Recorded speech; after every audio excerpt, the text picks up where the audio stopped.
Hi, ഏവർക്കും പുതിയൊരു എപ്പിസോഡിലേക്ക് ഹൃദ്യമായ സ്വാഗതം. മതം വിട്ടവർ എന്നുള്ള എപ്പിസോഡാണ് നമ്മുടെ special episode, Sunday special episode. നമുക്കറിയാം, കുറെ കാലങ്ങൾക്ക് മുമ്പ് രാഹുൽ ഈശ്വറിനെ പോലെയുള്ള ആൾക്കാർ പറഞ്ഞത് സിംഹവാലൻ കുരങ്ങനെ പോലെ വംശനാശം സംഭവിച്ചുകൊണ്ടിരിക്കുന്ന ഏതാനും യുക്തിവാദികൾ മാത്രമാണ് യുക്തിവാദി വേദികളിൽ ഉള്ളതെന്നാണ്. മുമ്പ് കലാനാഥ മാഷൊക്കെ യുക്തിവാദ പ്രസ്ഥാനത്തിലേക്ക് വരുമ്പോൾ അദ്ദേഹമൊക്കെ സജീവമാക്കിയ പ്രസ്ഥാനം തന്നെയാണ് ഇന്നീ ഗോപുരം പോലെ ഉയർന്നു നിൽക്കുന്നത്. അദ്ദേഹം പറയുമായിരുന്നു, കസേരകളോട് സംസാരിച്ചിരുന്ന കാലഘട്ടമായിരുന്നു ഉണ്ടായിരുന്നത് അത്രേ. ഇപ്പോഴിതാ സിംഹവാലൻ കുരങ്ങനെ പോലെയല്ല, മറിച്ച് ധാരാളം ഹിമാലയത്തോളം വളർന്നുകൊണ്ടിരിക്കുന്ന ഒരു പ്രസ്ഥാനമാണ് സ്വതന്ത്ര ചിന്തകരുടെ പ്രസ്ഥാനം എന്ന് ഇക്കഴിഞ്ഞ കോഴിക്കോട് നടന്ന ലിറ്റ്മസ് തെളിയിച്ചിട്ടുണ്ട്. ഇന്ന് നമ്മുടെ ചാനലിൽ വന്നിരിക്കുന്ന വിശിഷ്ട വ്യക്തിത്വം സുലൈമാൻ പെരിങ്ങത്തൂർ എന്ന വ്യക്തിയാണ്.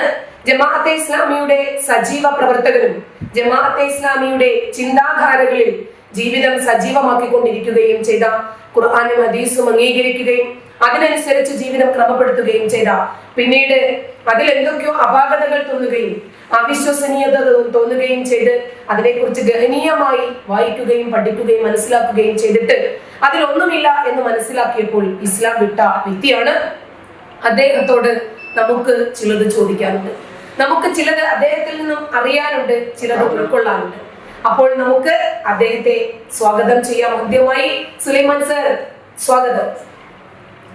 അപ്പോൾ നമുക്ക് ചോദ്യത്തിലേക്ക് കിടക്കാം. അതിനു മുമ്പ് താങ്കൾ ഞങ്ങളുടെ ഈ മതം വിട്ട എപ്പിസോഡ് കാണാറുണ്ടോ? എന്താണ് ഞങ്ങളുടെ ചാനലിനെ കുറിച്ച് താങ്കളുടെ അഭിപ്രായം, ഇത്തരം ഒരു സംരംഭത്തെ കുറിച്ച്? കാണാറുണ്ട്, ഞാൻ വളരെ താല്പര്യപൂർവ്വം കാണാറുണ്ട്. കാരണം മതം വിട്ടവരുടെ അനുഭവം അതെന്താണ് അവരെ പ്രേരിപ്പിച്ചെന്നുള്ളത് അറിയല് എനിക്ക് വലിയ താല്പര്യമാണ്. കാരണം ഞാൻ വിട്ട സാഹചര്യം എന്താണെന്നുള്ളത് എനിക്കറിയാം. അതുപോലെ തന്നെയാണ് ഞാൻ കാണാറുണ്ട്.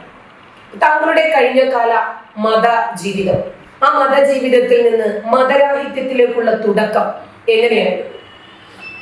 എന്ന് വെച്ചാല് ഏതൊരു ഒരു സന്ദർഭമാണ് എന്നെ അതിന് പ്രേരിപ്പിച്ചതെന്നാണോ അത് തുറന്നു പറയുകയാണെങ്കിൽ, ഈ ഞാൻ പണ്ടൊന്നും ഇങ്ങനെ സോഷ്യൽ മീഡിയയിൽ ആക്റ്റീവല്ല. അപ്പോൾ ഈ അടുത്ത കാലത്താണ് യൂട്യൂബൊക്കെ വെച്ച് അതിൻ്റെ സ്പീച്ച് കേൾക്കാൻ തുടങ്ങിയത്. അങ്ങനെ പ്രൊഫസർ N.A. ഹമീദ്, അദ്ദേഹം പണ്ട് ഗവൺമെൻറ് ബ്രണ്ണൻ കോളേജിലുണ്ടായ ഒരു പ്രൊഫസറായിരുന്നു, അറബിക് പ്രൊഫസർ. അദ്ദേഹം ഖുർആൻ ദൈവികമോ എന്നുള്ള ഒരു സ്പീച്ച് നടത്തുന്ന വീഡിയോ ഞാൻ കണ്ടു. അതിൽ വൈരുദ്ധ്യമില്ല ഖുർആനിൽ എന്നതിൽ പറയുന്നു, എന്നാൽ ഇതാ വൈരുദ്ധ്യം ഉണ്ടല്ലോ എന്ന് പറഞ്ഞ് അദ്ദേഹം കുറച്ച് ഉദാഹരണങ്ങൾ കാണിച്ചു. പക്ഷെ ആ ഉദാഹരണങ്ങളുടെ ഡയഗ്രാം അത് വേഗത്തിലൊക്കെ നീങ്ങിപ്പോയി. അപ്പൊ എനിക്കതിൻ്റെ ആ കണക്കിലുള്ള വൈരുദ്ധ്യം എനിക്ക് ശരിക്കും വ്യക്തമായില്ല. പക്ഷെ ഞാൻ വീണ്ടും ഇങ്ങനെ ജബ്ബാർ മാഷിന്റെ പിന്നെ കുറെ സ്പീച്ച് കേൾക്കാനിടയായി. അപ്പോൾ അതിൽ ഞാൻ പലപ്പോഴും കണ്ട ചില പൊരുത്തക്കേടുകളാണ് മാഷ് അതിലെടുത്ത് കാണിക്കുന്നത്. അത് വല്ലാതെ വീണ്ടും കേട്ടു. ഒരു 3-4 സ്പീച്ച് കേൾക്കുമ്പോഴേക്കും എൻ്റെ മനസ്സ് ഷെയ്ക്കായി. അതൊരു റമദാൻ മാസമായിരുന്നു. അപ്പോൾ ഞാൻ വിചാരിച്ച് ഏതായാലും നോമ്പ് കഴിയട്ടെ, ഭക്തിപൂർവ്വം ഈ നോമ്പിന് ഭംഗം സംഭവിക്കണ്ടെന്ന് വിചാരിച്ച് നോമ്പ് കഴിഞ്ഞ് പെരുന്നാളിൻ്റെ പിറ്റേ ദിവസമാണ് ഞാൻ ജമാഅത്തെ ഇസ്ലാമി നേതാവ് ഷെയ്ഖ് മുഹമ്മദ് കാരക്കുന്നിൻ്റെ അനന്തരാവകാശ നിയമം ഇസ്ലാമിൽ എന്ന് പറയുന്ന ഒരു പുസ്തകം ഇത് ഞാൻ ഇങ്ങനെ വായിച്ച് ഇതിൻ്റെ 70-ാം പേജ് എത്തിയപ്പോൾ ഔൽ എന്ന് പറയുന്ന ഒരു അധ്യായം. ഔൽ എന്ന് പറഞ്ഞാൽ ഛേദവർദ്ധനം. അത് വരാൻ കാരണം എന്താണെന്ന് അതിൽ പറയുന്നുണ്ട്. അതായത് ഖുർആനിൽ നിർദ്ദേശിച്ച പോലെ ഓഹരി വീതിക്കുകയാണെങ്കിൽ ചില കേസിൽ ഈ ഓഹരി തികയില്ല. അതുപോലെ തന്നെ ചിലത് എല്ലാവർക്കും കൊടുത്താൽ ബാക്കിയാകുന്ന കേസുകളുണ്ട്. അത് സാരമില്ലെന്ന് വിചാരിക്കുക, നമുക്ക് ഏതെങ്കിലും പൊതു ഫണ്ടിലും ഒക്കെ പറയും. ഈ തികയാത്തതിന് എന്ത് ചെയ്യും? അങ്ങനെ ഖലീഫ ഉമർ മറ്റ് സഹാബികളോടൊക്കെ അന്വേഷിച്ച് ഒരു ഫോർമുല കണ്ടെത്തി. ആ ഫോർമുല പ്രകാരം നിർദ്ദേശിച്ച ഓഹരി കിട്ടില്ല, എല്ലാവർക്കും കുറേശ്ശെ. എന്നാലും അത് പ്രകാരം അഡ്ജസ്റ്റ് ചെയ്ത് അത് കൊടുക്കാൻ കഴിയൂ എന്നുള്ളത് ആ ഫോർമുല. അപ്പോൾ ഈ ഫോർമുല കണ്ടെത്തിയത് ഖലീഫ ഉമറാൻ എന്ന് ഈ ഷെയ്ഖ് മുഹമ്മദ് കാരക്കുന്നിന്റെ ഈ പുസ്തകത്തിൽ കണ്ടപ്പോൾ ആ നിമിഷം ഈമാനങ്ങ് മൂത്രമൊഴിക്കും പോലെ പോകും. ഇതാണ് ഞാൻ എന്താ ഈമാൻ പോകുന്നതെന്ന് വെച്ചാല് സർവജ്ഞാനിയും സർവശക്തനും പ്രപഞ്ച സൃഷ്ടാവുമായ ദൈവത്തിന്റെ ന്യൂനത പരിഹരിക്കുന്നത് ഖലീഫ ഉമറാണ്.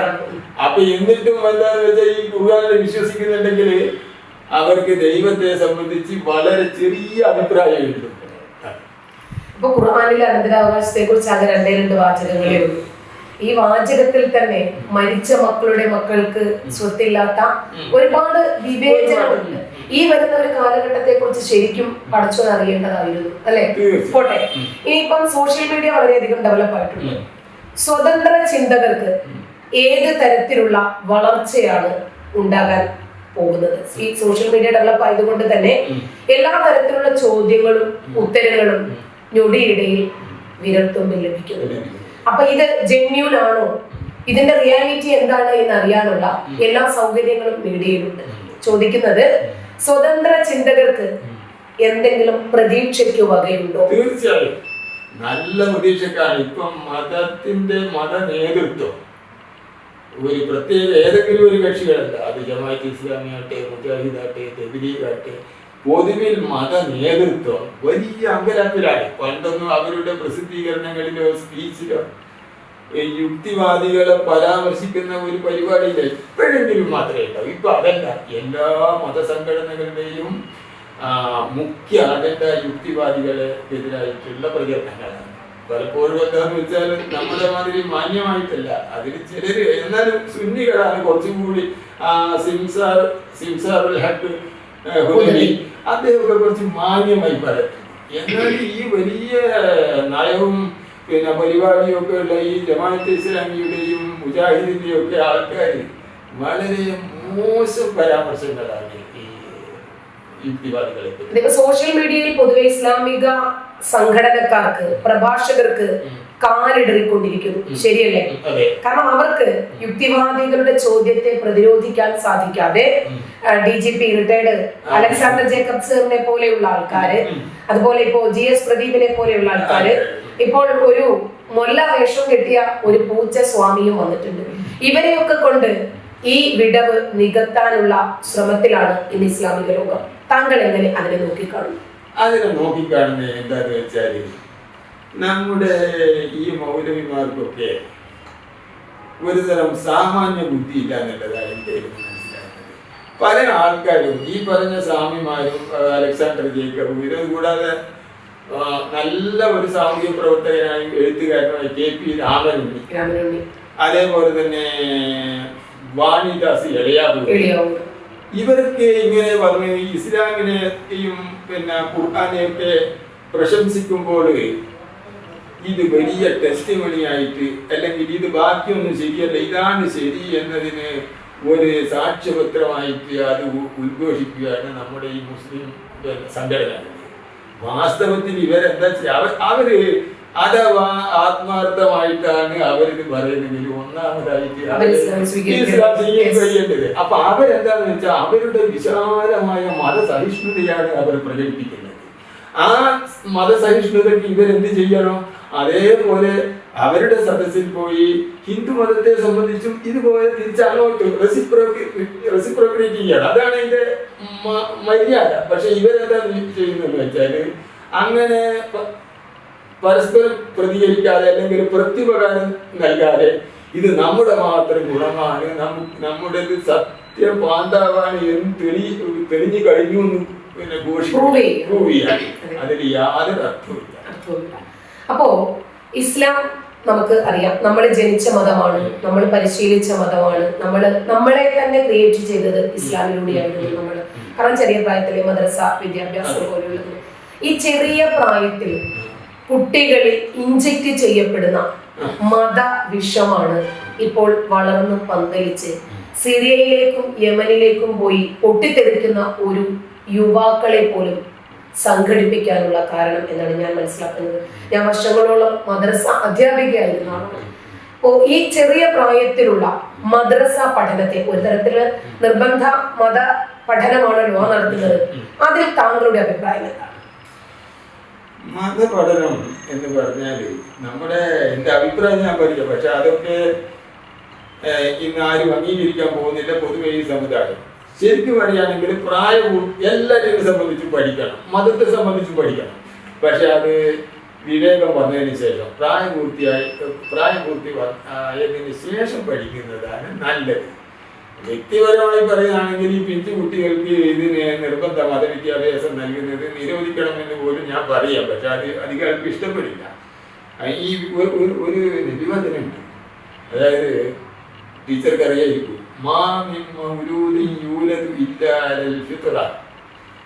എല്ലാ കുട്ടികളും ശുദ്ധ പ്രകൃതിയിൽ മാത്രമാണ് ജനിക്കുന്നത്.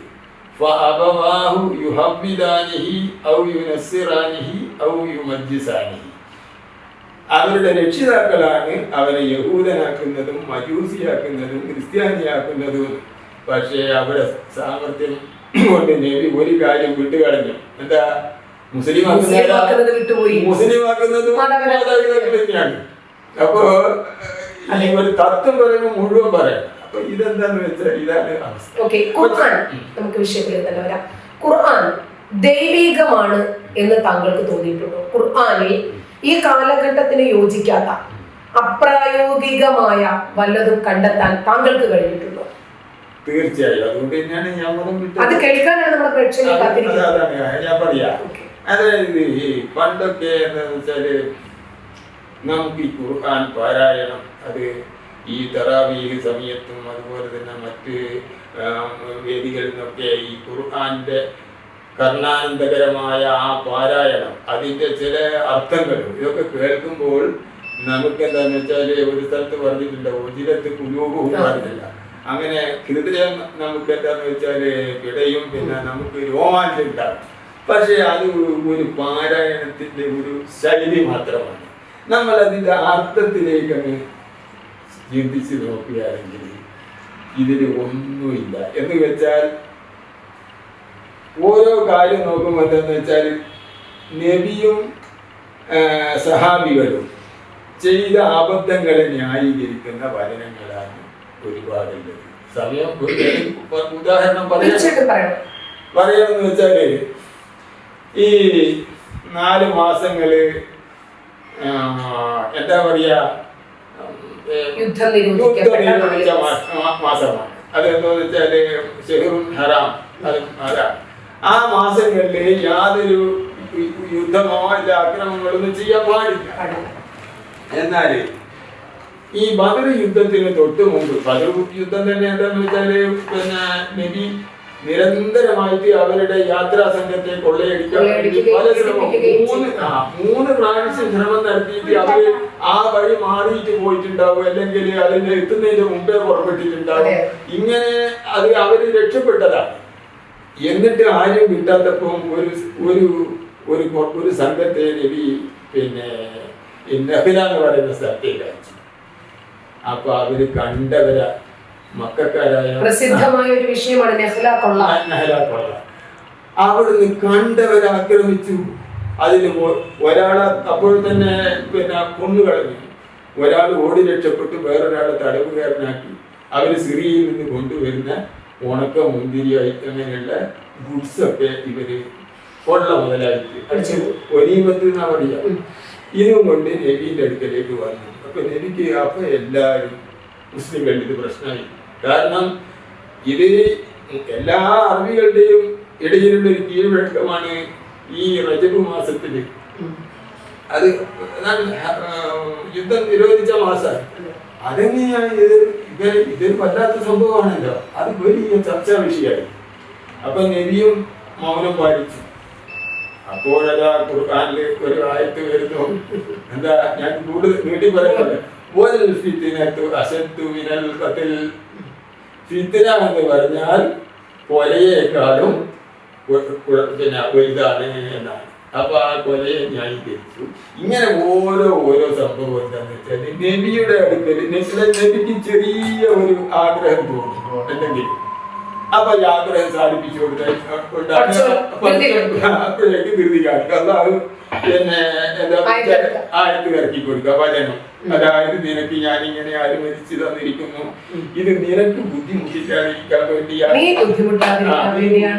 ബുദ്ധിമുട്ടാതിരിക്കാൻ വേണ്ടിയാണ്, അങ്ങനെയൊക്കെ. ഇത് കണ്ടപ്പോ ഒരിക്കൽ ആയിഷ ബീവി ആകെ സഹികെട്ടിട്ട് നബിയോട് ചോദിച്ചു, എന്താ മാ അറാ റബ്ബക ഇല്ലാ യുസാരിഉ ഫീ ഹവാക, താങ്കളുടെ നാഥൻ, നമ്മുടെ നാഥൻ, താങ്കളുടെ നാഥൻ താങ്കളുടെ ദേഹേച്ഛയുടെ കാര്യത്തിൽ ധൃതി കാണിക്കുന്നവനായിട്ടല്ലാതെ ഞാൻ കണ്ടിട്ടില്ല. നബിയൊരു മറുപടി പറഞ്ഞില്ല. ആയിഷ വളരെ ആയിഷയുടെ പ്രതിരോധം, പ്രതിഷേധം എല്ലാ സ്ഥലങ്ങളിലും മുഴച്ചു നിൽക്കുന്നുണ്ട്. കഴിഞ്ഞ ദിവസം ഒരു സ്വാമി എനിക്ക് മറുപടി പറയാൻ വേണ്ടി വന്നിരുന്നു. അദ്ദേഹം ഇസ്ലാമിനെ എങ്ങനെ കുളിപ്പിക്കാം, പ്രീണിപ്പിക്കാം എന്ന് റിസർച്ച് ചെയ്ത ഒരാളാണ്. അദ്ദേഹം വന്നിട്ട് ചോദിച്ചു, ആയിഷ എന്ന് പറയുന്നത് ജാമിദയുടെ കുഞ്ഞമ്മയുടെ മോളാണോ? ഇത്രമാത്രം വിഷമം തോന്നാൻ? ഇപ്പോ താങ്കളുടെ പ്രായം എനിക്കറിയില്ല. താങ്കൾ എന്റെ വീട്ടിൽ, എന്റെ മകൾക്ക് 14 വയസ്സാണുള്ളത്. എന്തായാലും 53 വയസ്സ് താങ്കൾക്കുണ്ടോ? 61 വയസ്സ്. താങ്കൾ 61 വയസ്സുകാരനായ താങ്കൾ എന്റെ വീട്ടിലേക്ക് എന്റെ 14 വയസ്സുകാരിയെ വിവാഹം ആലോചിച്ചു വന്നാൽ താങ്കൾ നടന്നു പോകില്ല. അത് എന്റെ ഒരു സിസ്റ്റമാണ്. നടന്നു പോകില്ല. ഒരു 5-6 പേരെങ്കിലും താങ്കളെ എടുത്തോണ്ടേ പോകുള്ളൂ. അത് ഈ കാലഘട്ടത്തിന്റെ ധാർമ്മികതയാണ്. മറിച്ച് ആ കാലഘട്ടത്തിൽ അത്തരം കൃത്യങ്ങളെ എതിർക്കാൻ, നിർത്തലാക്കാൻ വന്ന മാനവരിൽ മഹോന്നതൻ ഏതു കാലഘട്ടത്തിലും 6 വയസ്സുള്ള കുഞ്ഞു തന്നെയല്ലേ. 6 വയസ്സുള്ള കുഞ്ഞിന് എത്ര മെച്ചൂരിക്കാനുണ്ടാവുക? അതിനെ തേച്ചു കുളിപ്പിക്കാൻ വേണ്ടിയിട്ട് നമ്മുടെ കരിമ്പിലാക്കൽ, അബ്ദുൽ ലത്തീഫ് കരിമ്പിലാക്കൽ വന്നിട്ട് പറഞ്ഞു, സാധാരണഗതിയില് പാപ്പ മരിച്ചു, ഇളയ കുട്ടികൾ കുറെ പേരുണ്ടെങ്കിൽ കുട്ടികൾ പൊതുവെ പക്വതയിലേക്ക് മാറുന്നത്. 6 വയസ്സുള്ള കുഞ്ഞ് കളിപ്പാട്ടവുമായിട്ടാണ് മുഹമ്മദിന്റെ കൂടെ പോകുന്നത് തന്നെ. അത് നമുക്കൊക്കെ അറിയുന്ന കാര്യങ്ങളാണ്. അപ്പൊ ഇപ്പൊ ഇനി ഇസ്ലാമിക ഭരണം കൊണ്ടുവരാൻ വേണ്ടി കേരളത്തെ ഇസ്ലാമിക രാഷ്ട്രമാക്കാൻ വെല്ലുവിളിച്ചു നടക്കുന്ന ബാലുശ്ശേരിമാർ നമുക്ക് ചുറ്റുമുണ്ട്. അങ്ങനെ ഒരു ഇസ്ലാമിക രാഷ്ട്രം കൊണ്ടുവരാൻ ഇവർ ശ്രമിക്കുന്നത് 6 വയസ്സുകാരിയെ കെട്ടാനും, നെഹ്ല കൊള്ള പോലെ, സഫിയയെ പെറ്റ ഹൈബർ യുദ്ധം പോലെ അങ്ങനെ ഒരു കാലഘട്ടത്തെ തിരിച്ചു കൊണ്ടുവരാനാണോ? അങ്ങനെ ഒരു ഇസ്ലാമിക ഭരണം നമ്മുടെ നാട്ടിൽ സംജാതമായാൽ ഏത് തരത്തിലുള്ള ഭരണമായിരിക്കും അവിടെ ഉണ്ടാവുക? നമ്മളെ പോലെയുള്ള ആൾക്കാർക്ക് അഭിപ്രായ സ്വാതന്ത്ര്യം ഉണ്ടാകുമോ? 6 വയസ്സുകാരിയെ കല്യാണം ആലോചിച്ചാൽ നമുക്കൊന്നും പറയാൻ പറ്റില്ല. അമുസ്ലിമീങ്ങളുടെ കഴുത്ത് വെട്ടിയാൽ നമുക്കൊന്നും പറയാൻ പറ്റില്ല. അത്തരത്തിൽ ഈ ജനാധിപത്യ രാജ്യം ഒരു ഇസ്ലാമിക രാജ്യമായി മാറുന്നതിന് എന്താണ് താങ്കൾ നോക്കിക്കാണുന്നത്? അതിനെ കുറിച്ച് പല ഭാഗങ്ങളും അടങ്ങിയ ഒരു മറുപടി ഞാൻ പറയാൻ. അതിന് ഒന്നാമത്തേത് ഈ പ്രായത്തിന്റെ കാര്യമുണ്ടല്ലോ, ഈ 6 വയസ്സിന്റെ. അത് എന്ന് വെച്ചാൽ ആയിഷ ബീവിയെ നബി വിവാഹം ചെയ്ത പ്രായം അത് ശരിയാണ്. 6 വയസ്സിലായിരുന്നു വിവാഹം ചെയ്തത്. എന്ന് വെച്ചാൽ 6 വയസ്സിൽ തന്നെ അവര് വിവാഹം കോൺസുമേറ്റ് ചെയ്തിട്ടില്ല. അവര് ബന്ധങ്ങളൊന്നും നടന്നിട്ടില്ല. അതൊക്കെ പിന്നീടാണ് ഉണ്ടാകുന്നത്.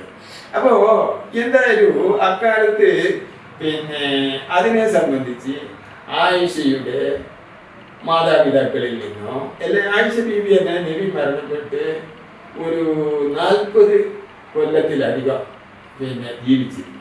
40 അല്ല, 45, 48 കൊല്ലം, 47 വർഷം ജീവിച്ചിരുന്നു. ആ കാലഘട്ടത്തിലൊന്നും ഈ വിഷയത്തെ സംബന്ധിച്ച് ആയിഷ ബീവി എന്നെ ചെറുപ്രായത്തിൽ കല്യാണം കഴിപ്പിച്ച് അയച്ചു കഴിഞ്ഞു എന്ന ഒരു പരാതി പറഞ്ഞിട്ടില്ല. ഞാനൊരു കാര്യം പറയുന്നത് വെച്ചാല് എല്ലാ കാര്യത്തിലും നബിയെ വിമർശിക്കുക എന്നുള്ള ഒരു കാഴ്ചപ്പാട് എനിക്കില്ല. അപ്പൊ എനിക്ക് ടീച്ചറുടെ അഭിപ്രായം തന്നെയായിരിക്കണം, എനിക്ക് എന്റേതായ അഭിപ്രായം. തീർച്ചയായും. അപ്പൊ ഞാൻ പറയുന്നത് എന്താണെന്ന് വെച്ചാല് കുലത്തിൽ കുഞ്ഞപ്പിള്ള നല്ല ഒരു സുന്ദരിതായിരിക്കും. അദ്ദേഹം മലയാള മനോരമയുടെ ജോണി ലൂക്കോസായിട്ട് നടത്തിയ ഇന്റർവ്യൂവിൽ അദ്ദേഹം പറയുന്നത് age is not at all a matter എന്നാ പറയുന്നത്. ഈ വിഷയത്തില് പ്രായം ഒരു വിഷയമല്ല. അത് ആര് സ്നേഹിക്കുന്നുവോ അവര് പുനത്തിൽ കുഞ്ഞബ്ദുള്ള ലോക നേതാവല്ല, മാതൃകയല്ല. അദ്ദേഹത്തിന്റെ വാചകം നമ്മൾ പിൻപറ്റണം എന്ന് യാതൊരു നിർബന്ധവുമില്ല. പിന്നെ ആയിഷയുടെ മാതാപിതാക്കളുടെ കാര്യം പറഞ്ഞല്ലോ. അബൂബക്കർ തന്നെ മുഹമ്മദ് വിവാഹം ആലോചിച്ച് വരുമ്പോൾ പറയുന്നതായിട്ട് ബുഖാരി റിപ്പോർട്ട് ചെയ്യുന്ന ഹദീസുണ്ട്, താങ്കൾ എന്റെ സഹോദരനാണ്.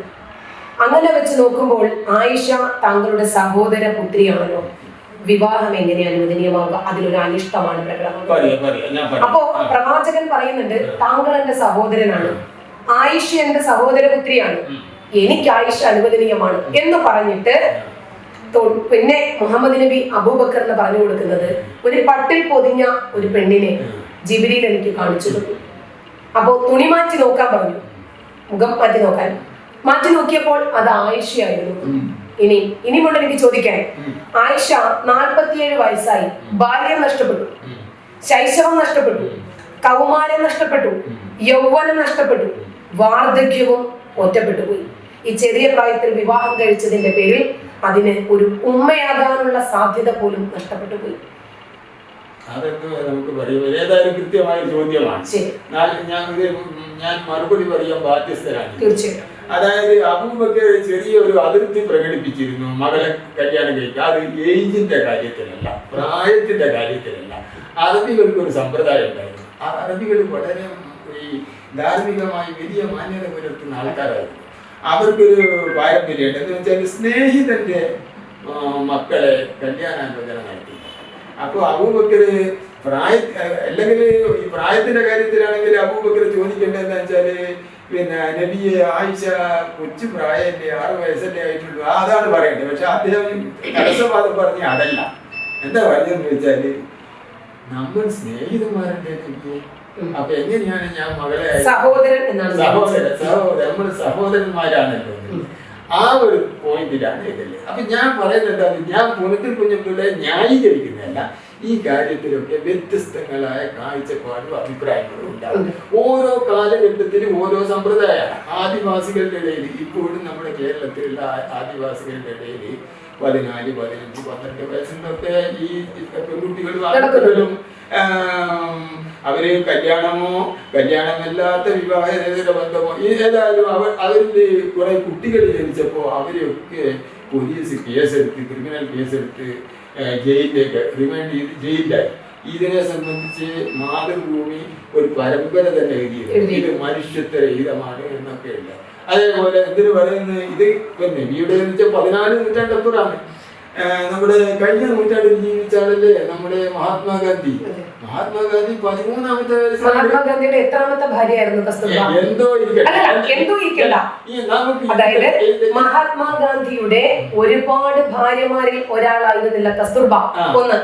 2, മഹാത്മാഗാന്ധി 53 വയസ്സുകാരനും കസ്തൂർബ 6 വയസ്സുകാരിയുമായിരുന്നില്ല. മഹാത്മാഗാന്ധി മാനവരിൽ മഹോന്നതനല്ല, ലോകാവസാനം വരെയുള്ള ആൾക്കാരുടെ നേതാവല്ല, പിൻപറ്റപ്പെടേണ്ട ആളല്ല.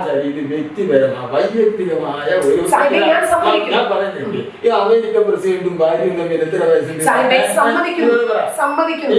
മുഹമ്മദ് നബി അന്ന് ചെയ്തത് അന്നത്തെ ശരിയായിരുന്നു, സമ്മതിക്കുന്നു.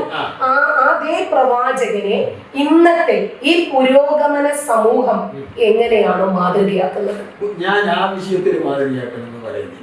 ഞാൻ പറയുന്നത്, നമുക്ക് ഇസ്ലാം മതത്തിന്റെ വിശ്വാസത്തെയും അതിനൊക്കെ നമുക്ക് വിമർശിക്കാനും അത് മതം അന്ധവിശ്വാസമാണെന്ന് കാണിച്ചു കൊടുക്കാനും മൂർത്തമായ കാരണങ്ങൾ വേറെ ഉള്ളപ്പോൾ വ്യക്തിപരമായ ഈ ചെറിയ കാര്യങ്ങളിൽ പറയണം. ഞാൻ കണ്ടിന്യൂ.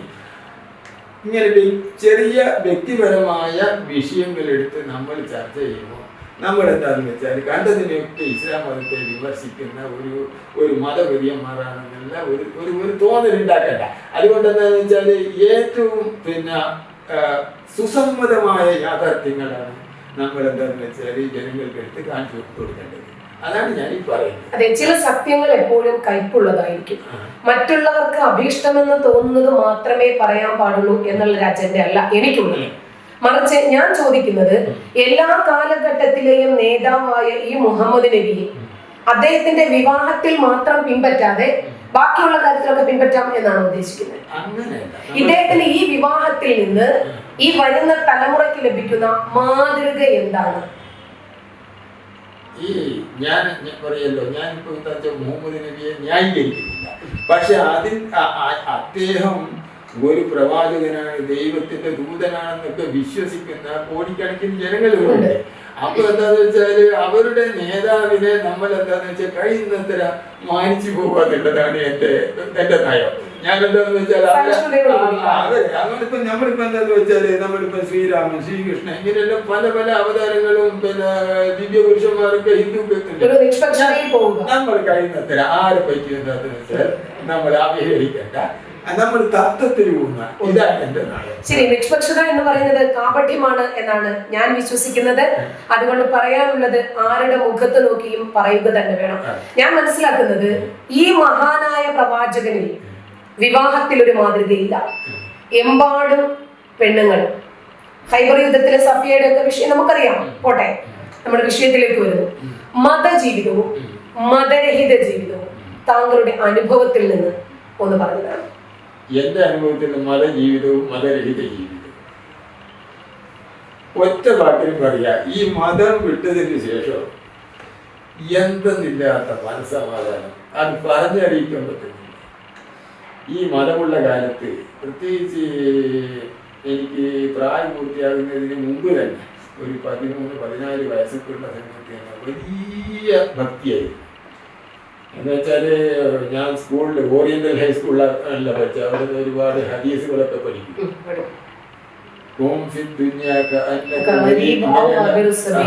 അങ്ങനെയൊക്കെ ഉള്ള ഇത് പഠിച്ചിട്ട് എന്താണെന്നറിയോ, നമ്മൾ അല്ലാഹുവിനെ കാണും പോലെ അതെ അങ്ങനെ. അതുകൊണ്ട് എന്താന്ന് വെച്ചാൽ രാത്രിയൊക്കെ ഉറങ്ങാൻ കിടന്നാല് ഇന്ന് സംഭവിച്ച പല വീഴ്ചകളും ഓരോ ചില ചെറിയ തെറ്റുകൾക്കൊക്കെ പിന്നെ നരകത്തിൽ വെച്ച് അങ്ങനെ ഇട്ട് പൊരിക്കുന്ന ഓരോ പിന്നെ സംഭവങ്ങൾ, അതൊക്കെയാണ് എനിക്ക് ഈ മീറാജിന്റെ ദിവസം കാണിച്ചു കൊടുത്തത്. ചെറിയ വിഷയമാണ്. മുഖം എടുക്കുമ്പോൾ കാലിന്റെ മടമ്പ് നനഞ്ഞില്ലെങ്കിൽ വയലില്ല അത്രാഭിമില്ല, തുണിയൊരൽപ്പം താന്നു പോയാൽ നരകമാണ്. അങ്ങനെ ഇങ്ങനെ എന്താന്ന് വെച്ചാല് പലതും നമുക്ക് ഒരു കലാപരമായിട്ടുള്ള കാര്യങ്ങളാകട്ടെ മറ്റു പലതുമായിട്ട് ഇതൊന്നും പാടില്ല, അത് പാടില്ല, ഇത് പാടില്ല. അതുപോലെ നമുക്ക് അറിയാതെയോ സംഭവിക്കുന്ന തെറ്റുകൾ പഠിച്ചവനെ ഇത് പുറത്തു തന്നില്ല നാളെ എന്താണ് അവസ്ഥ. ഇത് ഞാൻ തമാശ പറയില്ല, വളരെ കാര്യമായിട്ട് എനിക്ക് വല്ലാതെ ടെൻഷനായിരുന്നു. ഇങ്ങനെ ടെൻഷനിൽ പോകുന്നു. ഈ ഖുർആൻ മനുഷ്യനിർമ്മിതമാണെന്നും ശരിക്കും അങ്ങനെ അള്ളാഹുവോ പരലോകമോ ഇതൊന്നും ഇല്ല എന്ന് അറിഞ്ഞപ്പോൾ എന്തെന്നില്ലാത്ത ഞാൻ ശരിക്കും പറയുന്നത് ഒറ്റക്ക് വീട്ടിൽ നിന്ന് തുള്ളിച്ചാടുകയായിരുന്നു. ലോജിക്കില്ല. ഇപ്പൊ ഖുർആൻ പരിചയപ്പെടുത്തുന്നത് പോലെ ഒരു സ്വർഗം, നീതിമാനായ അള്ളാഹു 72 മാറിടം കൊടുത്ത സ്ത്രീകളെ കഴുത്തിൽ ടാഗ് കെട്ടിയത് ഭാഷകളെന്നറിയില്ല, ടാഗും കെട്ടി ഇങ്ങനെ നിരത്തി നിർത്തിയിരിക്കുകയാണ്. ഓടിപ്പോകുന്നു, ഒരു പെണ്ണിന്റെ കഴുത്തിൽ എഴുതിക്കുന്നു സുലൈമാൻ, ആ ഹവാ പോകാം, കയ്യും പിടിച്ചുകൊണ്ട് പോകുന്നു. ഇത്തരത്തിൽ ശരിക്കും ഒരു സ്വർഗമുണ്ടോ? ഒരു സ്വർഗവും ഇല്ല. ഞാൻ ഒരു ഉദാഹരണം പറഞ്ഞുതരാം. അതായത് ഈ സഹാബികൾ എന്ന് പറഞ്ഞാൽ അനുചരന്മാർ, നബിയുടെ അനുചരന്മാർ, ഇവരും യഥാർത്ഥത്തിൽ എത്രമാത്രം വിശ്വസിച്ചുകൊണ്ടാണ് അവർ നബിയെ പിന്തുടർന്നത് എന്നുള്ളത് നമുക്ക് പറയാൻ പറ്റില്ല. കാരണം നബിയുടെ ജീവൻ അങ്ങ് പോകുമ്പോഴേക്ക് ഇവരിൽ തമ്മിലടി അവസാനം പിന്നെ പരസ്പരം കഴുത്തെടുത്ത് ഓരോ ജവരി യുദ്ധത്തിലും ബസറ യുദ്ധത്തിലും സിഫീൻ യുദ്ധത്തിലും എന്നൊക്കെ വേണ്ട ഈ സഹാബിമാര്, അതായത് മരിച്ചു വീഴുന്നത് അനുചരന്മാർ, അതായത് റളിയല്ലാഹു അൻഹുമാർ, അവരാണ് പരസ്പരം കഴുത്തെടുത്ത്. ഒരു സഹാബിയുടെ പേര് കേൾക്കുമ്പോൾ നമ്മൾ ഒരു ഭാഗത്ത് ഉമ്മുൽ മുഅ്മിനീൻ ആയിഷ റളിയല്ലാഹു അൻഹ, മറ്റേ ഭാഗത്ത് സ്വർഗ്ഗം കൊണ്ട് വാഗ്ദാനം ചെയ്യപ്പെട്ട അശറത്തുൽ മുബശ്ശിറിൽപ്പെട്ട അലി. ഇവരാണ് ഇങ്ങനെ എല്ലാം റളിയല്ലാഹു അൻഹും റളിയല്ലാഹു അൻഹും തമ്മിലാണ് ഇത്. അപ്പൊ ഇവർക്ക് എന്താണെന്ന് വെച്ചാൽ സംഗതി ഇവർക്കും വലിയൊരു വിശ്വാസം ഉള്ളതായിട്ട് തോന്നുന്നില്ല. ആ വിശ്വാസം ഇല്ലാത്തത് കൊണ്ടാണ് ഇവർ പരസ്പരം ശരിക്കും പറയുകയാണെങ്കിൽ അവർക്ക് അപ്പൊ അങ്ങനത്തെ ഒരു വിശ്വാസം ഇല്ല. അങ്ങനെ ഒരു പരലോകം ഇല്ല എന്നുള്ളത് വളരെ നമുക്ക് വ്യക്തമാണ്. അങ്ങനത്തെ ഒരു ഞാൻ പറയാൻ പോയതാണ്, മറന്നുപോയി. അങ്ങനെ ഖലീഫ ഉസ്മാൻ ഒരു ദിവസം, ബനു ഉമയ്യ കുടുംബത്തിന്റെ നേതാവാണല്ലോ അബൂ സുഫിയാൻ അമവി. അങ്ങനെ ഉസ്മാൻ ഖലീഫയായപ്പോ ഭക്ഷണമൊക്കെ കഴിഞ്ഞ് അങ്ങനെ ചാരി ഇരുന്ന് ഓരോ ആൾക്കാർ എന്തുണ്ട് എന്ന് ചോദിച്ചു. അപ്പൊ അബൂ സുഫിയാൻ ഒരു വിധിയായിരുന്നു. ഈ അബൂ സുഫിയാൻ എന്ന് പറയുന്നത് നമ്മുടെ ഉസ്മാന്റെ തമ്മിലൊരു ബന്ധം കൂടിയുണ്ട്. അബൂ സുഫിയാന്റെ മകനായ മുആവിയ വിവാഹം കഴിച്ചിരിക്കുന്നത് ഉസ്മാന്റെ മകളെയാണ്. ഒരു റിലേഷൻഷിപ്പ് ഉണ്ട്. അപ്പൊ അബൂ സുഫിയാൻ പറയാണ് എന്ത്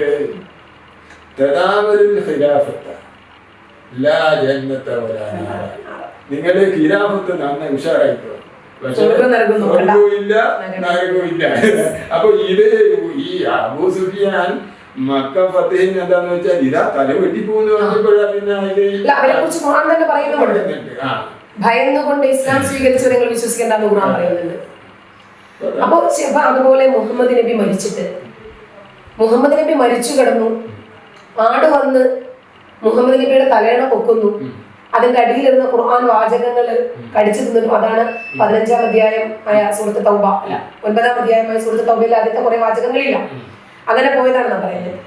ഈ പ്രവാചകൻ മരിച്ചു കിടന്നിട്ട് കരളിന്റെ കഷ്ണം പോലെ പ്രവാചകനെ സ്നേഹിച്ച അനുചരന്മാർ പരസ്പരം ബനൂ സായിദ ഗോത്രവും മക്ക ഗോത്രവും തമ്മിൽ അടുത്ത ഖലീഫ ആര് എന്നത് തെരഞ്ഞെടുക്കുന്നതിന് വേണ്ടിയുള്ള തർക്കങ്ങളായിരുന്നു. പ്രവാചകനെ ഇത്രമേൽ സ്നേഹിച്ച, പരലോകത്തെ അങ്ങേയറ്റം വിശ്വസിച്ചവരായിരുന്നു അനുചരന്മാരെങ്കിൽ എത്രയും പെട്ടെന്ന് മയ്യത്ത് കിടന്ന് ചീഞ്ഞഴിയാതെ കൊണ്ടുപോകാൻ അതിനെ താങ്കൾക്ക് എന്താണ് ഇതിനെക്കുറിച്ച് താങ്കളുടെ അഭിപ്രായം? താങ്കൾ അതിനുമായിട്ട് റിലേറ്റ് ചെയ്തതായതുകൊണ്ടാണ് ഞാൻ ആ ചോദ്യം. എനിക്ക് അവിടെ ഒരുപാട് കാര്യങ്ങൾ പറയാനുണ്ട്. പല പല പല പ്രശ്നങ്ങളാണ് അവിടെ വരുന്നത്. അത് വിശദീകരിക്കണമെങ്കിൽ ചുരുങ്ങിയ സമയത്ത് ഏതായാലും ഞാൻ ചില പോയിന്റ് പറയാം എന്റെ ഓർമ്മയിൽ വരുന്നത്. ഒന്നാമതായിട്ട് എന്താന്ന് വെച്ചാൽ ഇവരെ ഈ അബൂബക്കറും ഉമറും അവരൊക്കെ എന്താ പറയുന്നറിയോ എന്ന് വെച്ചാല് ഖുറൈശികൾ ഞങ്ങളായിരിക്കണം നേതാവ് എന്നാണ്. അപ്പം അബൂ അയ്യൂബുൽ അൻസാരി എത്രയോ നബിയെ സഹായിച്ച, അതുപോലെ തന്നെ സഅദ് ഇബ്നു ഉബാദ അദ്ദേഹം എന്ന് പറഞ്ഞാല് നബി വന്നത് മുതൽ നബിയുടെ അന്ത്യം വരെ എത്രയോ ധർമ്മം ചെയ്തത്. എന്ത് കാശില്ലാത്ത എന്ത് പ്രശ്നം ഉണ്ടെങ്കിലും അത് പ്രശ്നമില്ല എന്നാണ് സഅദ് ഇബ്നു ഉബാദ. അപ്പൊ അവർക്കൊന്നും ഒരു സാധനമില്ല. ഇത് നബി ഒരിക്കൽ പറഞ്ഞിട്ടുണ്ട് പോലും. ഈ കാര്യം എന്ന് പറഞ്ഞാൽ ഇമാറത്ത്, അതായത് നേതൃത്വത്തിന്റെ കാര്യം, അത് ഖുറൈശികൾക്കാണ്. അപ്പൊ ഇതൊരു വിഭാഗീയതയാണ്. അവര് പറഞ്ഞു, ഉപാധ പറഞ്ഞു എന്താന്ന് വെച്ചാൽ ഈ കാര്യത്തില് നിങ്ങൾ ഇത് അംഗീകരിക്കുന്നില്ലെങ്കിൽ, നിങ്ങൾക്ക് ഞങ്ങളെ നേതൃത്വം പറ്റുന്നില്ലെങ്കിൽ നിങ്ങളുടെ അമീറായിക്കോ, അൻസാരികൾക്ക് ഞങ്ങൾ വേറെ ഭരണാധികാരിയെ തെരഞ്ഞെടുത്തോളൂ. അപ്പൊ ഇനിയും കൂടുതൽ പറയുകയാണെങ്കിൽ ഞാൻ എന്റെ ആവനാഴിയിലെ അവസാന അമ്പ് വരെ ആയുധം വരെ എടുക്കുന്നതാണ് എന്ന് ചുരുക്കി പറയുകയാണെങ്കിൽ സഅദ് ഇബ്നു ഉബാദയും അതുപോലെ അബൂ അയ്യൂബുൽ അൻസാരിയും ഇവരെല്ലാം പൊതുവെ അൻസാരികൾ ഇവർക്ക് ബൈഅത്ത് അല്ല പിന്തുണ കൊടുത്തിട്ടില്ല. പിന്നെ അപ്പുറം എന്താന്ന് വെച്ചാല് അലിയും ഇവരും തമ്മിലുള്ള തർക്കങ്ങൾ വേറെ. അവിടെ വലിയ പ്രവാചകനെ അത്രമേൽ സ്നേഹിച്ചവരായിരുന്നു അവരൊക്കെ, അത് പ്രവാചകന്റെ വാൾമുനയെ ഭയപ്പെട്ടവരായിരുന്നു. ഇത് നമുക്ക് ഈ രാഷ്ട്രീയം എന്ന് പറഞ്ഞാൽ രാഷ്ട്രീയത്തിൽ ഒരു സ്വന്തം അഭിപ്രായം പറയുകയാണെങ്കിൽ ഒരുപാട് കാലം നേതൃത്വം, അതായത് ജോസഫ് സ്റ്റാലിൻ മരിച്ച് എത്രയോ ഏതാണ്ട് ഒരു അര ദശാബ്ദം കഴിഞ്ഞതിന് ശേഷമാണ് ആദ്യമായി ക്രൂഷ്ചേവ് വെടിപൊട്ടിക്കുന്നത് സ്റ്റാലിനെതിരായിട്ട്.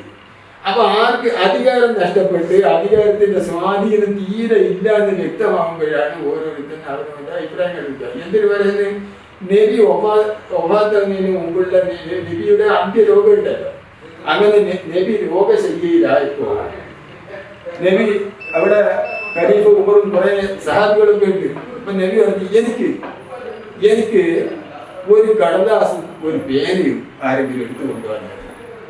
എന്താന്ന് വെച്ചാൽ നിങ്ങൾക്ക് ചില ഉപദേശങ്ങൾ, എനിക്ക് ശേഷം ചില ഉപദേശങ്ങൾ നിങ്ങൾക്ക് ഞാൻ കുറിച്ച് തരാനുണ്ട് എന്ന് പറഞ്ഞപ്പോ അപ്പോ ഉമറിന് തോന്നി ഇത് വേണ്ടാത്ത ബാധ്യതകളെ. അപ്പൊ ഉമർ പറഞ്ഞ അള്ളാഹുവിന്റെ റസൂല് അള്ളാഹുവിന്റെ ഖുർആനിന്റെ നമ്മൾ എടുക്കുക അത് മതി എന്ന് പറഞ്ഞു. അപ്പം നബി വീണ്ടും പറയും നബി പിച്ചും പേരും പറയും നബി എന്താണ് പറയുന്നതെന്ന് നബിക്ക് അറിയില്ല റസൂലെ എന്ന ഉമർ അങ്ങോട്ട് പറഞ്ഞു. എന്ത് പറഞ്ഞിട്ട് വേണ്ടിയില്ല, ഉമർ ശടിച്ചു. അതിനെ സംബന്ധിച്ചൊക്കെ ഇബ്നു അബ്ബാസ് പറയുന്നത് എന്താന്ന് വെച്ചാൽ ഒരു വല്ലാത്ത വ്യാഴാഴ്ചയായിരുന്നു. ഒരിക്കലും എനിക്ക് അത് ഓർക്കുമ്പോൾ എന്റെ കാലിന്റെ വിയർപ്പ് മണല് ഇറങ്ങിയിട്ട് നനിയാണ്. നബി ഒരു അന്തിമ അഭിലാഷം ചോദിച്ചപ്പോ അത് ഉമർ അനുവദിച്ചില്ല. അപ്പൊ ഇത് ഉമർ അറിയാം, ഉമറിന്റെ തന്ത്രാണിത്. അല്ലെങ്കിൽ ഒരു പ്രവാചകൻ ചോദിക്കുമ്പോ ഇത് നിരസിക്കോ? അങ്ങനെ എന്താന്ന് വെച്ചാല് നബി ദേഷ്യം പിടിച്ചിട്ട് പറഞ്ഞ് എന്താ ഇറങ്ങിപ്പോ എല്ലാവരും ഇവിടെ നിന്ന് പറഞ്ഞു. അങ്ങനെ ആട്ടി പുറത്താക്കി. ഓക്കെ, നമുക്ക് വിഷയത്തിലേക്ക് തന്നെ വരാം. അപ്പോ ഇസ്ലാമിക പ്രമാണം എന്ന് പറയുന്നത് ഖുർആനാണ്, ഹദീസാണ്. ഖുർആൻ ദൈവിക വചനങ്ങളാണെന്ന് താങ്കൾ വിശ്വസിക്കുന്നുണ്ടോ? അതാണ് ഞാൻ നേരത്തെ പറഞ്ഞ ഒരുവല്ല. നബി സ്വന്തമായിട്ട് തൽക്കാലത്തെ ഓരോ അത്യാവശ്യ സന്ദർഭങ്ങളില് ഈ എടുക്കുന്ന തീരുമാനം അള്ളാഹുവിന്റെ തീരുമാനം, അള്ളാഹുവിനെ കരുവാക്കി സ്വന്തം താല്പര്യങ്ങൾ സംരക്ഷിക്കാൻ ശ്രമിച്ച ഒരു പ്രവാചകനാണ് നമുക്ക് ഖുർആനിൽ കാണാൻ സാധിക്കും. ഇത് എന്റെ വകയെ ഞാൻ പേഴ്സണലി മോട്ടിവേറ്റഡ് ആയിട്ട് വ്യക്തിപരമായ എന്റെ പ്രേരണ അല്ലേ ഇത് ദൈവത്തിന്റെ ഓർഡറാണ്. അതാണ് ഞാൻ നടപ്പാക്കിയത് ഈ അനുയായികളെ വിശ്വസിപ്പിക്കുക. അപ്പൊ എന്താ വെച്ചാൽ നബി ഒരു വചനം ഇങ്ങനെ കൊണ്ടുവരും. ഇപ്പം എക്സാമ്പിൾ ആയിട്ട് നമുക്കറിയാം വിവാഹം അല്ലെ, വളർത്തു മകന്റെ ഭാര്യയെ വിവാഹം തോന്നിയപ്പോൾ അള്ളാഹു അവിടെ ഇരുന്നിട്ട് ഞാൻ നിന്നെ അവളെ നിനക്ക് വിവാഹം കഴിച്ചു തന്നു. അതുപോലെ നബിയുടെ അടുക്കളയിലേക്ക് വരേക്കും കയറി വരുന്ന ഒരു പടച്ചൊല്ലി നമുക്ക് കാണാൻ പറ്റും. അടുക്കളയിലേക്ക് പ്രവാചകന്റെ ക്ഷണം സ്വീകരിക്കാതെ നിങ്ങളാരും അവിടേക്ക് വരരുത്, ഭക്ഷണം കഴിക്കാൻ.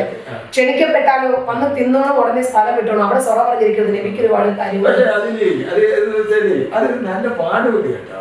ഒരാളെ നമ്മൾ വെച്ചാൽ ഒരാളെ വ്യക്തിപരമായിട്ട് അധികം നമ്മൾ ഒരു വീട്ടിൽ പോകുന്ന സമയത്തൊക്കെ നമ്മൾ ചില മര്യാദകളൊക്കെ പാലിക്കണം. അവിടെ തന്നെ പോയിട്ടിരുന്നാൽ നമുക്ക് ഇഷ്ടപ്പെടും. നബിക്ക് വേണമെങ്കിൽ അവരോട് പറയാം. ഒരാളോട് അടുത്ത ഒരു ക്ലോസ് ഫ്രണ്ടിനോട് പറഞ്ഞാൽ മതി, കഴിഞ്ഞാൽ പോയിക്കോട്ടെ, നമുക്ക് വീട്ടിൽ ചില സ്വകാര്യ കാര്യങ്ങളൊക്കെ ഉണ്ടല്ലോ, അത് നിങ്ങളൊന്ന് പറഞ്ഞ് മനസ്സിലാക്കി കൊടുക്കണം ഒരാളോട് പറഞ്ഞാൽ മതി. ഇത് നബി എന്താന്ന് വെച്ചാൽ കൂടുതൽ മാന്യനാകാൻ വേണ്ടിയിട്ട് ഇത് അള്ളാഹു ഇറക്കിയതാണ്. നിങ്ങൾ എന്തായാലും പറയുന്നറിയോ, അദ്ദേഹം ലജ്ജ കൊണ്ട് നിങ്ങളോട് പറയാത്തതാണ്.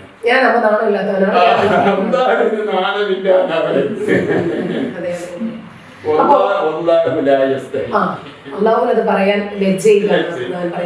ഇപ്പൊ നമുക്കറിയാം ഇസ്ലാമിനെ കുറിച്ച് ധാരാളം ആൾക്കാർ പഠിക്കുന്നു, മനസ്സിലാക്കുന്നു. കുറച്ചാൾക്കാർ നമ്മളെ പോലെ സ്വാർത്ഥ താല്പര്യങ്ങളില്ലാത്തവർ വരുന്ന തലമുറയ്ക്ക് വേണ്ടി ഒരുപാട് ത്യാഗങ്ങൾ സഹിച്ച് നമ്മളത് ഡിക്ലെയർ ചെയ്യുന്നു എന്നാണ് പലർക്കും അറിയാം ഇതിനെ സംബന്ധിച്ച്. ഇപ്പോ ഒരു കമ്മ്യൂണിസ്റ്റ് പ്രസ്ഥാനത്തിലാണ് നമ്മളിപ്പോഴുള്ളത്, കേരളത്തിന്റെ ഭരണം. അവർ പലപ്പോഴും എതിരാളികൾ മുസ്ലിങ്ങളാണെങ്കിൽ അവരെ പ്രീണിപ്പിച്ചു നിർത്തുന്ന ഒരു നയം കാണുന്നുണ്ട് പലപ്പോഴും. എന്താണ് താങ്കളുടെ അഭിപ്രായം ഇതിന്? ടീച്ചർ പറഞ്ഞ മാതിരി അങ്ങനെ ഒരു വിഭാഗത്തെ മാത്രം പ്രീണിപ്പിക്കുന്ന ഒരു നയം CPM-നുണ്ട് എന്ന് എനിക്ക് തോന്നുന്നില്ല. ഓരോ കാലത്തും ഓരോ ആൾക്കാരെ പ്രീണിപ്പിക്കും. അത് CPM മാത്രമാണെന്നില്ല. മിക്കവാറും ഒരു കോൺഗ്രസ് ആകട്ടെ, BJP ആകട്ടെ, മറ്റു കക്ഷികളൊക്കെ ഈ മതങ്ങളുടെ അനുയായികളെ പ്രീണിപ്പിക്കുന്ന ഒരു പരിപാടിയുണ്ട്. പിന്നെ എനിക്ക് എന്റേതായ ഒരു അഭിപ്രായം ഉണ്ട് കേട്ടോ. പക്ഷെ അതെന്താന്ന് വെച്ചാൽ നമ്മുടെ യുക്തിവാദികളിൽ തന്നെ പലരും പല രാഷ്ട്രീയ പാർട്ടിയിൽ വിശ്വസിക്കുന്ന ആൾക്കാരുണ്ട്. അപ്പൊ ഞാൻ നേരത്തെ നബിയെ കൊണ്ട് പറഞ്ഞ പോലെ ഞാനിപ്പോ പബ്ലിക്കായിട്ട് ഒരു അഭിപ്രായം അത് പറഞ്ഞിട്ട് ആരുടെയെങ്കിലും എന്റെ യുക്തിവാദ ദിഷണയെ ആരെങ്കിലും തെറ്റിദ്ധരിക്കണ്ട എന്നുള്ളത് കൊണ്ട് ഞാനത് ഈ വിഷയത്തിൽ തുറന്നൊരു അഭിപ്രായം പറയുന്നില്ല. ഞാൻ മനസ്സിലാക്കുന്നത് ഒരു യുക്തിവാദിയെ സംബന്ധിച്ചിടത്തോളം ഒരു രാഷ്ട്രീയ പ്രസ്ഥാനത്തിലും ഇരിക്കാൻ പറ്റില്ല. കാരണം യുക്തിവാദിക്ക് സ്വതന്ത്രമായി ഒരു കാഴ്ചപ്പാടുണ്ടാകും, ഒരു അഭിപ്രായം ഉണ്ടാകും. രാഷ്ട്രീയം എന്ന് പറഞ്ഞാൽ അങ്ങനെയല്ല. ഇവിടെ ഭൂരിപക്ഷ വർഗീയത വളരാനുള്ള കാരണം ഈ കമ്മ്യൂണിസ്റ്റ് പോലെയുള്ള പ്രസ്ഥാനങ്ങളുടെ ന്യൂനപക്ഷ പ്രീണനമല്ലേ? അത് ന്യൂനപക്ഷ പ്രീണനം കൊണ്ട് മാത്രമല്ല, ചരിത്രപരമായ കുറേ കാര്യങ്ങളാണ്. ചരിത്രപരമാണ് ഇന്ത്യയിലെ ബ്രിട്ടീഷുകാരുടെ ഭരണവും അതിനുശേഷം സ്വാതന്ത്ര്യ സമര കാലഘട്ടത്തിൽ ഓരോ വിധത്തിലുള്ള എത്നിക് ഗ്രൂപ്പിന് ഉള്ള അംഗീകാരം, അതിനെ സംബന്ധിച്ചുള്ള സ്ട്രഗിൾ, അങ്ങനെ അവസാനം ഇന്ത്യ പാക് വിഭജനം, ഇങ്ങനെയൊക്കെയുള്ള കാര്യങ്ങളിൽ എന്താന്ന് വെച്ചാൽ മുസ്ലിങ്ങൾക്കെതിരായിട്ട് പൊതുവെ ഇവിടെ എന്താന്ന് വെച്ചാൽ ഒരു ഒരു ഒരു ഒരു വികാരം വളർന്നു വന്നിട്ടുണ്ട് നമ്മുടെ. ഇതിനെന്താന്ന് വെച്ചാൽ ഇംഗ്ലീഷിൽ അതിന് കൾട്ട് എന്ന് പറയും. എന്ന് വെച്ചാൽ ഒരു വ്യക്തിപരമായ ഒരാരാധന അല്ല, ഏതെങ്കിലും ഒരാശയത്തോട് വ്യക്തമായ കാരണങ്ങളൊന്നും ഇല്ലാതെ ഒരു വലിയ നമുക്കൊരു പ്രതിപത്തി, ഒരു വിശ്വാസം, ഇങ്ങനെയുള്ള ഒരു കൾട്ടാണ്. അന്ധമായിട്ടുള്ള ഒരു ആരാധന, ഇങ്ങനെ അല്ലെങ്കിൽ അന്ധമായ ഒരു വിരോധം, ഇതിനാണ് ഇംഗ്ലീഷിൽ കൾട്ട് എന്ന് പറയും. ഇതാണ് മുസ്ലിങ്ങളുടെ ഇടയിൽ. എന്താണെന്ന് വെച്ചാൽ എന്ത് പ്രശ്നം ഉണ്ടായാലും ജൂതന്മാരായ ആളെന്ന് പറഞ്ഞാൽ എന്താ വെച്ചാൽ പ്രശ്നമില്ല, കാരണം അവരങ്ങനെ തന്നെയാണ്. ജൂതന്മാരെന്ന് കേൾക്കുമ്പോഴേക്ക് അത് പിന്നെ ഇത് അത് പണ്ട് കാലത്തെ അങ്ങനെയാണ്, ഇപ്പോഴും അങ്ങനെയാണ്. എന്താണ് ജൂതന്മാർ ചെയ്ത തെറ്റ് ഇന്ന് വരെ ആരും നബിയുടെ കാലത്ത് അതാർക്കും അറിയില്ല. അതേപോലെ മുസ്ലിങ്ങൾക്കെതിരായിട്ടുള്ള ഒരു വിരോധം ഇന്ത്യൻ നമ്മുടെ സ്വതന്ത്ര ഇന്ത്യയിൽ പിന്നീട് പല നിലക്കായിട്ട് രൂപപ്പെട്ടിട്ടുണ്ട്. എന്തുകൊണ്ട് എന്ന് വെച്ചാൽ ആ വിഭജനത്തിന്റെ അടിസ്ഥാനത്തിൽ പിന്നെ ഓരോ വിധത്തിലുള്ള ഇന്ത്യയിലുള്ള പല രാഷ്ട്രീയ വർഗീയത വളർത്തിക്കൊണ്ടുവന്നതിൽ 100% നമുക്ക് പറയാൻ സാധിക്കുന്നത് മുസ്ലിങ്ങളെ തന്നെയല്ലേ? CAA വിഷയം താങ്കളൊന്ന് എടുക്കുക, ബാംഗ്ലൂർ കലാപം ഒന്ന് എടുക്കുക, 1921 ലക്ഷണമൊത്ത വർഗീയ ലഹളയൊന്ന് എടുക്കുക. ഇതിലെല്ലാം ഇത്തരം ഭിന്നിപ്പുകൾ സമൂഹത്തിൽ ഉണ്ടാക്കാൻ മുസ്ലിങ്ങളായിരുന്നില്ലേ മുൻപന്തിയിൽ ഉണ്ടായിരുന്നത്? അല്ലല്ല, ഞാൻ എന്റെ അഭിപ്രായം പറയാം, താങ്കൾക്ക് താങ്കളുടെ അഭിപ്രായം പറയാം. അപ്പൊ ഇതൊക്കെ എന്ന് വെച്ചാൽ 1921 മലബാർ കലാപം ലക്ഷണമൊത്ത ഒരു വർഗീയ ലഹള എന്നുള്ളത് ശരിയല്ല, വസ്തുതാപരമായി ശരിയല്ല. അതിനെന്താന്ന് വെച്ചാൽ അതിൽ ഒരുപാട് ഘടകങ്ങളുണ്ട്. ഒന്നെന്ന് വെച്ചാൽ വൈദേശിക ആധിപത്യത്തിനെതിരായിട്ടുള്ള സമരമായിരുന്നു. അത് അതേ നിലയ്ക്ക് തന്നെയാണ്. അതായത് ഈ കലാപം കഴിഞ്ഞ് 3 വർഷത്തിനകം മാത്രം എഴുതിയ ഒരു പുസ്തകമാണ് ഹിച്ച്കോക്ക് എഴുതിയ പുസ്തകം, മലബാർ കലാപത്തെ സംബന്ധിച്ച്. അപ്പോ ആ പുസ്തകം ഇപ്പം ബ്രിട്ടീഷുകാർ എഴുതുമ്പോൾ ഒരു സ്വാർത്ഥ താല്പര്യങ്ങളുമില്ല. പിന്നീട് ഇന്ത്യ ഇൻഡിപെൻഡന്റ് ആകുമോ, നമ്മൾ തന്നെ ഭരിക്കുമോ, ഒന്നും അറിയില്ല. ഹിച്ച്കോക്ക് ഒരു സ്വാർത്ഥ താല്പര്യങ്ങളും ഇല്ലാതെ എഴുതിയ പുസ്തകത്തിലുള്ള കാര്യങ്ങൾ അത് വെച്ചിട്ടാണ് ഞാൻ പറയുന്നത്, അത് വായിച്ചിട്ടാണ് ഞാൻ പറയുന്നത്. പിന്നീട് വന്നതൊക്കെ ഒരുപാട് സ്വാർത്ഥ താല്പര്യങ്ങൾ അതിൽ വന്നിട്ടുണ്ട്. അപ്പോ ലക്ഷണമൊത്ത ഒരു വർഗീയ കലാപമായിരുന്നു എന്നാണ് ഹിച്ച്കോക്കിന്റെ പുസ്തകത്തിൽ നിന്നും എനിക്ക് മനസ്സിലായിട്ടുള്ളത്. കുടിയാന്മാർ ജന്മിത്വത്തിനെതിരെ നടത്തിയ സമരമായിട്ടൊന്നും എനിക്ക് മനസ്സിലായിട്ടില്ല.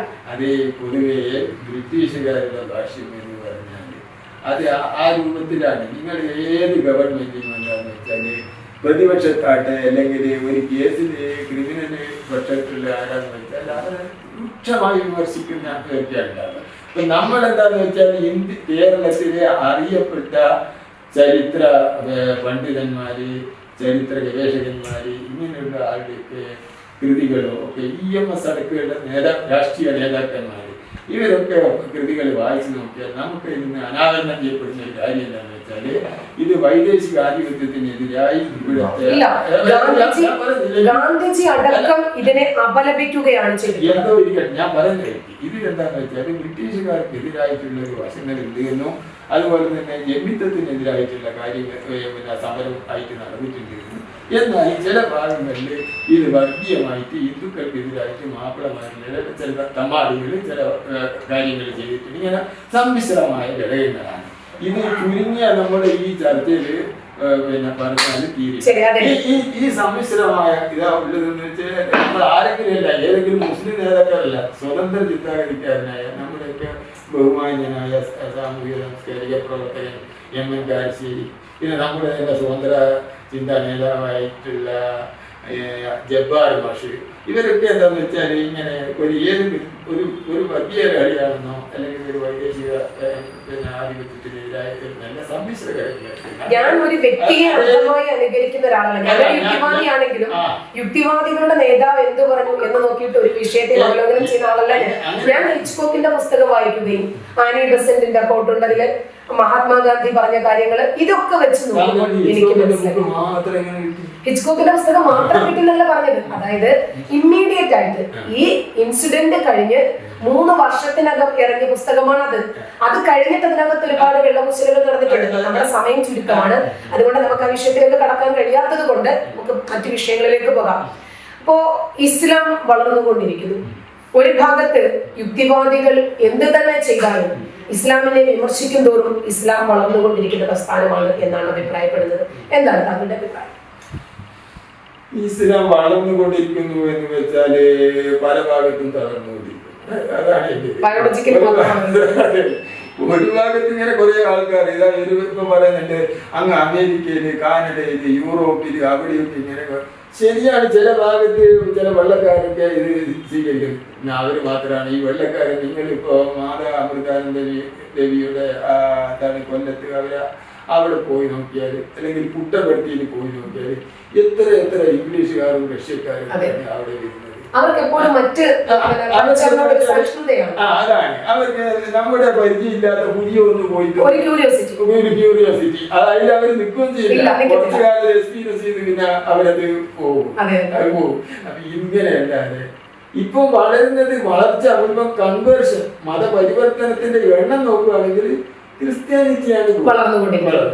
ഇപ്പൊ ഇന്ത്യയിൽ തന്നെ ഒരുപാട് ഇപ്പൊ ആന്ധ്രാപ്രദേശിൽ തന്നെ നല്ലൊരു ശതമാനം ക്രിസ്ത്യാനികളായി. പിന്നെ നോർത്ത് ഈസ്റ്റേൺ സ്റ്റേറ്റുകളിൽ അതായത് നാഗാലാൻഡ്, മേഘാലയ, മറ്റേ മണിപ്പൂർ, ഇങ്ങനെയുള്ള ആസാം, ഈ അവിടെയൊക്കെ എന്ന് വെച്ചാൽ ക്രിസ്ത്യാനിസം അഭൂതപൂർവമായി വളർച്ച. നമുക്ക് ചുറ്റും തന്നെ ധാരാളം ആൾക്കാർക്ക് ഇസ്ലാമിന്റെ ഇത്തരം അമാനുഷികത ഒന്നുമില്ല. ഇതില് മാനുഷികമായ പരിഗണന പോലും അറ്റ്ലീസ്റ്റ് കൊടുത്തിട്ടില്ല. ഇതിലെ സ്ത്രീ വിവേചനങ്ങൾ ഒക്കെ അറിയാം. പക്ഷേ പലപ്പോഴും യുക്തിവാദം ഡിക്ലെയർ ചെയ്യാൻ പലർക്കും ഭയമാണ്. നമ്മുടെ മതത്തിന്റെ ഒരു സഹിഷ്ണുതയായി കാണുന്നു. അതിനെ സഹിഷ്ണുത മാത്രം ഒരു പ്രശ്നമില്ല. ഈ മതം അതുപോലെ തന്നെ മതം വിടാനും അതിനെ പരസ്യമായി ചോദ്യം ചെയ്യാനും എല്ലാവരും ഒരു വിമുഖതയുണ്ട്. ഒന്നാമത് എന്താന്ന് വെച്ചാൽ എല്ലാവർക്കും വലിയ ഒരു അറ്റാച്ച്മെന്റാണ് കുടുംബത്തോടും സൊസൈറ്റിയോടും. അപ്പൊ അവരെ ഒന്ന് വെറുപ്പിക്കുക, ഞാൻ അതിന്റെ ഒഴുക്കിനെതിരായിട്ട് ഞാൻ ഒറ്റപ്പെട്ട വേറെ ഒരാളായിട്ട് പോകുക എന്ന് പറയുന്നത് ആരും ഇഷ്ടപ്പെടുന്നില്ല. അപ്പൊ ഈ ആകെ മതം എന്ന് പറയുന്നത് ഇന്ന് ജനങ്ങൾ കൊണ്ട് നടക്കുന്നതിന്റെ ഏറ്റവും പ്രധാന സൊസൈറ്റിയുടെ അംഗീകാരമാണ്. ഇപ്പൊ ഞാനൊരു ഒരു മുസൽമാനാണ് എന്ന് വെച്ചാല് പള്ളിയിൽ പോവാം, നേരത്തിന് പള്ളിയിൽ പോകും, പിന്നെ നോമ്പുണ്ട്, സക്കാത്തുണ്ട്, ആ തിരക്ക്. അപ്പൊ എൻ്റെ ഒരു മകന്റെയോ ഒരു കല്യാണാലോചനയോ ഒക്കെ വരുന്നതാണെങ്കിൽ ഇതിനെ ആഗ്രഹിച്ചുകൊണ്ടാണ് സർട്ടിഫിക്കറ്റ് എന്നല്ലാതെ ഇതിന്. പിന്നെ ഇന്ന് പലരും എന്താന്ന് വെച്ചാൽ ഓപ്പൺ ആയിട്ട് വിട്ടു പോകുന്നുണ്ട്. അങ്ങനത്തെ ധൈര്യം മലപ്പുറം, പിന്നെ അതുപോലെ പാലക്കാട്, കണ്ണൂർ ജില്ലകളിലൊക്കെ എന്താന്ന് വെച്ചാൽ ഈ കോഴിക്കോട് ജില്ലയിൽ എല്ലാ ഭാഗങ്ങളിലും ചിലര് ഈ മലപ്പുറത്ത് വളരെ പ്രത്യേകിച്ച് പെൺകുട്ടികൾ അനുദിനം മതം വിട്ടുപോയിട്ടുണ്ട്. അതുകൊണ്ട് അങ്ങനത്തെ ഒരു ഭയമൊന്നും ഇല്ല. ഇപ്പോ സാധാരണ പല ആൾക്കാരും മതം വിട്ടു എന്ന് ഡിക്ലെയർ ചെയ്യാൻ മടിക്കുന്നത് പള്ളിയിൽ കബറടക്കത്തില്ല, ശശ്മാനം ഉണ്ടല്ലോ, ശ്മശാനം കിട്ടൂല എന്നുള്ളത് കൊണ്ടാണ്.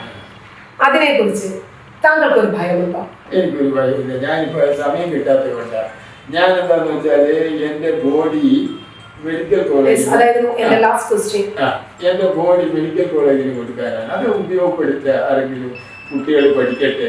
അതേ ഒരുവിധം പിന്നെ മോശമാകാതെ അവർക്ക് കിട്ടിയിട്ടുണ്ടെങ്കിൽ അവരൊന്ന് പഠിച്ചോട്ടെ. നമ്മുടെ പണ്ഡിതന്മാർ പലരും പറയാറുണ്ട് നമുക്ക് ഇങ്ങോട്ട് സ്വീകരിക്കാം രക്തവും അവയവവും ഒക്കെ, ഇൻകമിങ് ഒക്കെയാണ്, ഔട്ട് ഗോയിങ് പറ്റില്ല. എന്താണ് പറയുന്നത്? അതാണ് അത് തീരെ വിവരമില്ലാത്ത അജ്ഞതയാണ് ഈ സംസാരിക്കുന്നത്. എന്ന് വെച്ചാല് ഈ നമുക്ക് ഈ മൃതദേഹം ഇപ്പൊ പഠിക്കാൻ വേണ്ടിയിട്ട് മെഡിക്കൽ കോളേജിൽ നിന്ന് എല്ലാവരുടെയും മൃതദേഹം, അത് മുസ്ലിം വിശ്വാസിയായ MBBS വിദ്യാർത്ഥിക്കും അത് നോക്കിയിട്ട് പഠിക്കേണ്ടി വരും. പക്ഷെ ഇത് ബോഡി ദാനം ചെയ്യാൻ പാടില്ല എന്നുള്ള ഒരു വിധിയുണ്ട്. അപ്പൊ എന്ത് ചെയ്യും? ഇതൊക്കെ ഇരിക്കട്ടെ, ഞാൻ അങ്ങനെയുള്ള വിവാദങ്ങളിലേക്ക് കടക്കുന്നില്ല. അതിനും അവർ പോകും. ഇതൊക്കെ എന്താണെന്നറിയോ, വ്യാഖ്യാന പദ്ധതികളുണ്ട്. അതായത് എന്താന്ന് വെച്ചാല് അത് നിങ്ങൾക്ക് ഇസ്ലാമിനെ സംബന്ധിച്ച് മനസ്സിലാക്കാത്തത് കൊണ്ടാണ് അതുകൊണ്ട് അവര് പഠിക്കട്ടെ. ഒരു കാലഘട്ടത്തിൽ അക്ഷരാഭ്യാസം പോലും പാടില്ല എന്ന് പറഞ്ഞിരുന്ന ഒരു കാലഘട്ടത്തിൽ നിന്ന് ഇത്രയും എത്തിയല്ലോ. എല്ലാ തരത്തിലുള്ള പുരോഗമനത്തെയും പുറംതിരിഞ്ഞു നിന്നവരാണ്. അപ്പോൾ അവസാനമായിട്ടുണ്ടായിരുന്ന എന്റെ ക്വസ്റ്റ്യൻ ഇതായിരുന്നു, താങ്കൾ എന്തായാലും യുക്തിവാദ പ്രസ്ഥാനത്തിലേക്ക് വന്നു. ഇനി ഖബറിൽ കിടന്നിട്ട് മലക്കുകൾ വരും, ഇതാ ജാഅക്കൽ മലക്കാനി ഇതാ സായില നിങ്ങളോട് ചോദ്യങ്ങൾ ചോദിക്കുന്നൊക്കെ ഉണ്ടല്ലോ, അതിനെ താങ്കൾ ഭയക്കുന്നുണ്ടോന്നും താങ്കളുടെ ഡെഡ് ബോഡി മെഡിക്കൽ കോളേജിൽ ഡെഡിക്കേറ്റ് ചെയ്യാൻ താങ്കൾ സമ്മതമാണോ എന്ന് വരുന്ന എന്റെ ചോദ്യം. എന്തായാലും നമ്മുടെ ഇന്റർവ്യൂ ഏതാണ്ട് ഇവിടെ പൂർണ്ണമാകുന്നു. മതം വിട്ടവർ ഇങ്ങനെ ധാരാളമുണ്ട്. ധാരാളം ആൾക്കാർ നമ്മുടെ പ്ലാറ്റ്ഫോമിൽ ഇതേ സീറ്റിൽ നമ്മളെ മുൻകാലത്തെ ചീത്ത പറയാൻ മത്സരിച്ചിരുന്നവർ ഇതേ ഹോട്ട് സീറ്റിൽ ഇനിയും വരും എന്ന് പ്രത്യാശിക്കാം. സുലൈമാൻ സാറിന് എല്ലാവിധ ഭാവുകങ്ങളും നേരുന്നു. നന്ദി. Thank you.